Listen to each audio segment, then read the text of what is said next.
এই এটা হচ্ছে লেড ও ক্যাডমিয়াম খাদ্য শৃঙ্খলে কী রূপ প্রভাব ফেলে। তাহলে লেড হয়েছে কোন কোন জায়গায় থেকে হয়েছে লেডটা ছড়ায়। লেড লেড লেড বা সীসা, লেড বা কি সীসা। লেড হচ্ছে অস্ত্র কারখানা থেকে খাদ্য শৃঙ্খলে প্রবেশ করতে পারে। অস্ত্র কারখানাতে হচ্ছে লেডের ব্যবহার করা হয়। তারপরে আমার জীবাশ্ম জ্বালানি, জীবাশ্ম জ্বালানির এই পেট্রোল, তারপরে যেগুলো আছে কয়লা, ওগুলোর সাথেও লেড থাকতে পারে। তো ওগুলোর থেকেও লেড হচ্ছে খাদ্য শৃঙ্খলে প্রবেশ করে, মানে আমাদের প্রাণীদের বা মানুষের খাদ্যে প্রবেশ করে আর কি। জীবাশ্ম জ্বালানি থেকে লেড, অস্ত্র কারখানার থেকেও মানুষের। এখন প্রশ্ন হতে পারে যে অস্ত্র কারখানা থেকে কীভাবে মানুষের দেহে প্রবেশ করে। অস্ত্র কারখানা থেকে এই পানি, এই যদি ইয়াতে যায়, এই নদীতে যায় অথবা মাটিতে যায়, এই তাহলে হচ্ছে ওগুলো হচ্ছে মাটিতে বা নদীতে হচ্ছে পানির সাথে মিশে যায়। আর পানিতে থাকে মাছ, তখন মাছের হচ্ছে পেটে যায়, মাছ আবার মানুষ খায়, তখন হচ্ছে ওইভাবে মানুষের শরীরে প্রবেশ করে।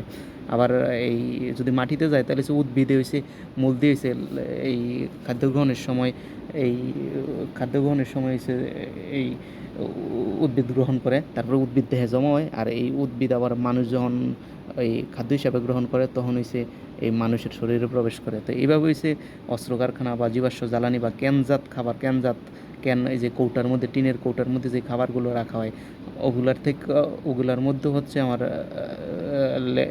ওই ওইগুলার কারখানা তো লেড উৎপন্ন হয়। তারপরে হয়েছে ওইভাবে হয়েছে লেড মানুষের দেহে প্রবেশ করে। এখন লেড যদি মানুষের দেহে প্রবেশ করে তাহলে সে মানুষের বিভিন্ন সমস্যা হয়। বিভিন্ন সমস্যার মধ্যে প্রধান হইলে হয়েছে ভূমিভাব হয়, ভূমিভাব। তারপরে ক্ষুধামন্দা, মানে একবার খাইলে হয় না, ক্ষুধা লাগতেছে না, তো এরকম ক্ষুধামন্দা। তারপরে কোষ্ঠকাঠিন্য, তারপরে যে রক্ত স্বল্পতা, মানে রক্তের পরিমাণ কমে যায় মানুষের দেহের মধ্যে। তারপরে এই যে ঘুম ঘুম হয় না, বা ঘুমের সার্কেল নষ্ট হয়ে যায়, মানে ঘুম একদিন একটু বেশি হইতেছে, একদিন কম হইতেছে, ওই টাইপের অনিদ্রা। আবার ঘুমের সমস্যা হলে তো অবশ্যই ঘুমের সাথে মাথা ব্যথা জড়িত, তাহলে মাথা ব্যথার সমস্যা হইব। আচ্ছা, এইভাবে হচ্ছে লেড হয়েছে মানুষের হয়েছে দেহে ক্ষতিকর প্রভাব ফেলে। তারপরে হচ্ছে ক্যাডমিয়াম কীভাবে হচ্ছে মানুষের দেহে প্রবেশ করে। ক্যাডমিয়াম ক্যাডমিয়াম ক্যাডমিয়াম হচ্ছে এই সেম ক্যাডমিয়াম হচ্ছে এই সবচেয়ে বেশি ক্যাডমিয়াম থাকে হচ্ছে তামাকজাত পণ্যের মধ্যে। সবচেয়ে বেশি ক্যাডমিয়াম থাকে তামাকজাত পণ্যের মধ্যে।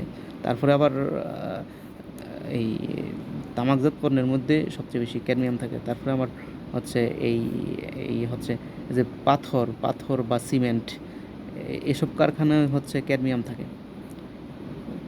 তারপরে আমার এই যে পোলট্রি ফিড মানে মুরগির খাদ্যের সাথেও এই ক্যাডমিয়াম থাকে। কারণ এগুলো ওই আগের মতোই এই যে কোনোভাবে হচ্ছে পানিতে বা মাটিতে মিশে, অথবা সরাসরি মানুষের দেহে, এই যে মুরগি তো যে পোলট্রি ফিড খায় ওটার মধ্যেও ক্যাডমিয়াম থাকে।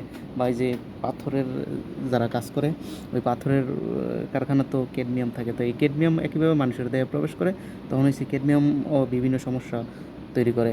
কী করে ক্যাডমিয়াম তৈরি করা হচ্ছে এই মানুষের লিভার নষ্ট করে, মানুষের কিডনি নষ্ট করে, হ্যাঁ। তারপরে আরও শরীরের বিভিন্ন অঙ্গ প্রত্যঙ্গ নষ্ট করে। তো ওই ক্যাডমিয়ামের ক্ষেত্রেও আবার মানুষের অনিদ্রা হয়। এই এইসব টাইপের সমস্যা হয়েছে মানুষের হয় আর কি, ক্যাডমিয়াম আর এই লেডের কারণে।